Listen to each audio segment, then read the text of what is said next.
furitaanka shirka iyo ujeedada shirka madaxweynihii martida loo ahaaba noo sheegay marka ugu horeysa waxaan rabaa inaan halkaan mahadcelin iyo bogaadin aan uga diro dawladda galmudug iyo shacabka reer galmudug sida quruxda badan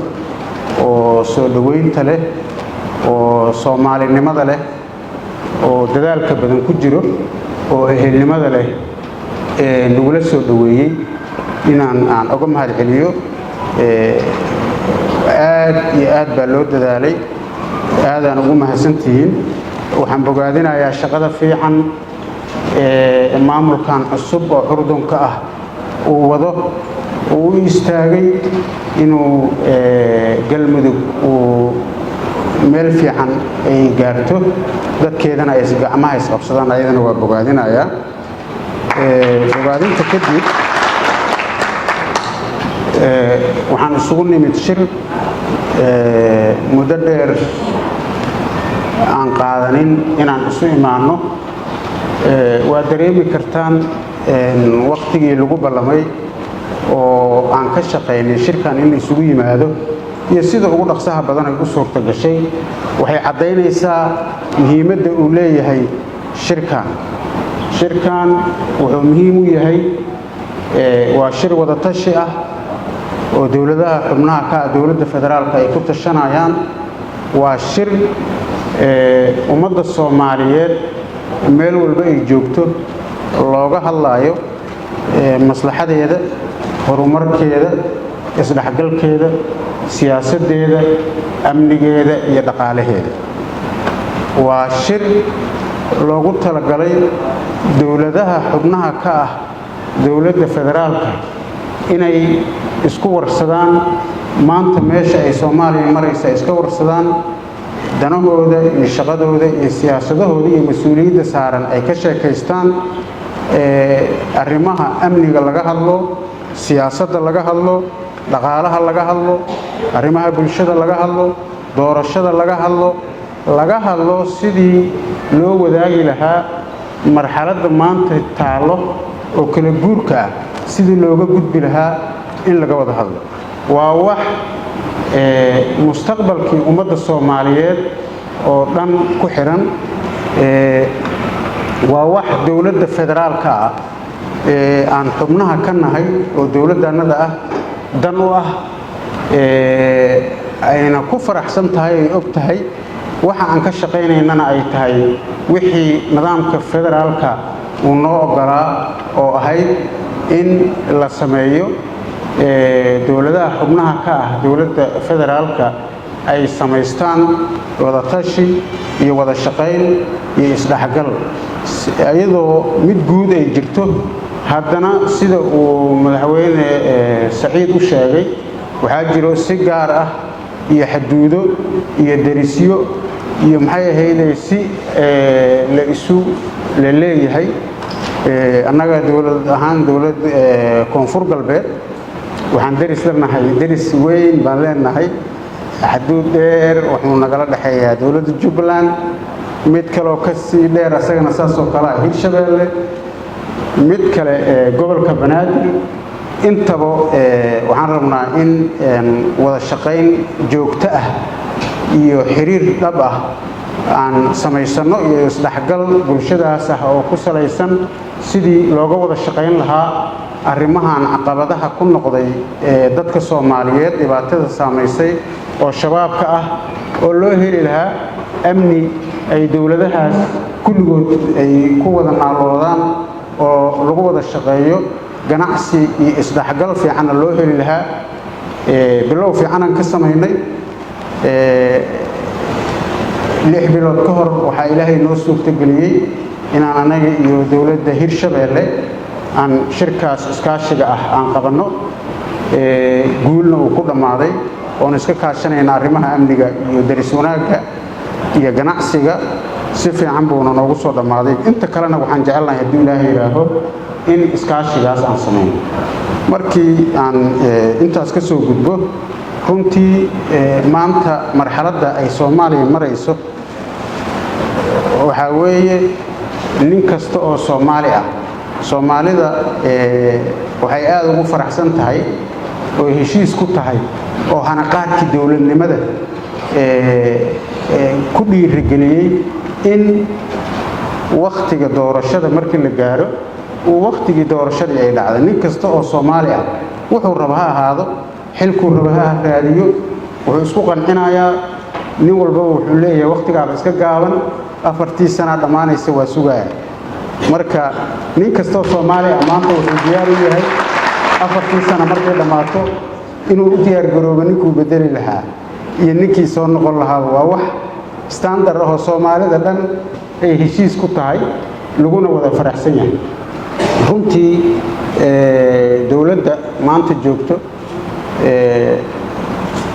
marxaladihii dawladda qori isku dhiibka ahaa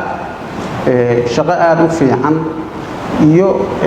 horumar la taaban karo oo dalka iyo dadka Soomaaliyeed ba anfacayo yay ka shaqaysay waxaan jecelnahay haddii Ilaahay yiraaho in haddana aan ka wada shaqeyno sidii ay ku dhici lahayd dadka Soomaaliyeed cabsida ku jirto iyo baqrintan mar walba iska taagan oo u taagan markii marxaladan la soo gaaray kala guurka ah nin kasto Soomaali ah iyadoo aanan wali aan la gaarin yaa waxa jira dareen baqdin ah waxa yeelayana waxa weeye dhibaatada tirada badneed oo la soo maray marka nin walba wuxuu leeyahay haddii aysan saas dhicin dhibaatadii baa lagu soo noqonayo waxaan Ilaahay ka rajaynaynaa inaysan wixii afka uu bartay oo la dhihi jiray god baa lagu dhacayaa inaysan jirin godna hore looguma dhicin haddana laguma dhici doono insha Allah doorasho dhici doonto sidii caadi ahayd bay u dhici doontaa doorasho dadka Soomaaliyeed oo dhan ay heshiis ku yihiin oo sida ay madaxda dawladda sheegtay golaha wasiirada ay ku baaqeen madaxweynahana uu ku soo dhaweeyay oo ku taageeray way doorashada aan rabno oo dhici doonto insha Allah haddii Ilaahay yiraaho doorasho dadka Soomaaliyeed oo dhan ay heshiis ku yihiin yaan rajaynaynaa waxaan kaloo rabnaa dawladaha xubnaha ka ah dawladda federaalka in aan la isku xirnaado oo la wada shaqeeyo oo la abuuro jawi nabadeed oo iskaashi iyo wada shaqeyn isla markaasna sidaas oo kale dawladda federaalka iyo dawladaha xubnaha ka ah dawladda federaalka ahna ay saas oo kale wada shaqeyn iyo isku xirnaan iyo midnimo tan hadda jirta ka sii fiican ay sii jirto yaan ka mid tahay shirkan aan isugu imaanay insha Allah waxaan rajaynayaa shirka inuu intaan ka sii ballaaran doono dadka Soomaaliyeedna waxaan ugu bishaareynayaa rabitaankooda iyo shacabka aan mas'uulka ka nahay waxa ay ka fikirayaan iyo sida ay wax u rabaan inaan ka shaqeyn doono in aan maxay ahaydey wax Soomaali ay isku ogtahay oo ku faraxsan tahay oo aanan walaac iyo baqdin ku jirin in uu shirkan uu ku soo dhamaan doono haddii Ilaahay yiraaho mar labaad iyo mar saddexaad waxaan u mahadcelinayaa wafuudii kala duwaneyd iyo madaxweynayaalkii shirkan nagala soo qayb galay iyo dawladdii galmudug aad iyo aad u mahadsantiin wixii kaftan ahaa oo aan aad u jeclaa waxa sheegay Saciid aniga naftirkayga waxaan aad ugu faraxsanahay in uu maanta Cabdi Qajiid uu hubyo iyo isu maraayo gaalkacyo oo halkaas ka shaqeynayo oo federaalka uu aad ugu faraxsan yahay oo meeshii laga rabay federaalka uu gaaray waxa la yiraahaa markii Soomaaliya xornimada ay qaadanaysay ka hor intaan xornimada la qaadan annaga waxaan ahayn dadkii u dacwoonay federaal Soomaali ma gaarin meeshaas Saciid iyo markaas dadka noogu ilbaxsan bay ahaayeen federaal ma isleeyahay laakiin 10 sano ka hor 60kii ya odayaashii siyaasiyiintaanadii iyo waalidiintaanadii waxay u dacwoonayeen inay lahaayeen si Soomaaliya dawladnimo rasmi ah looga helo hal daadijiyo dawladnimada systemka federaalka aan qaadano si aanan la isu dulminin oo uqdadan aynu u dhalan waxaan qabaa haddii maalintii ayada talada la yeeli lahaa shakigan iyo baqdintan iyo cuqdadan tirada badan iyo halkaan maxay ahayd dhagaxan shalay la qaaday iyo magaaladan isla joogo xal fiican baa imaan lahaa oo maanta dhibaatadaas ma dhacdeen haddana waxaa muuqato in la dabaqay u baahan tahay laakiin in federaalkii dadka Soomaaliyeed oo dhan ay ku faraxsan yihiin in system federaal ah qaadano maamulka iyo dawladnimada hoos loo daadajiyo talada ay tala hoos ka soo bilaabatay ay noqoto ilaa ay meesha ugu koreysay ay gaarto arrinana aad ugu faraxsanahay weeye waana la dhameystiri doonaa hadduu Ilaahay yiraahdo insha Allah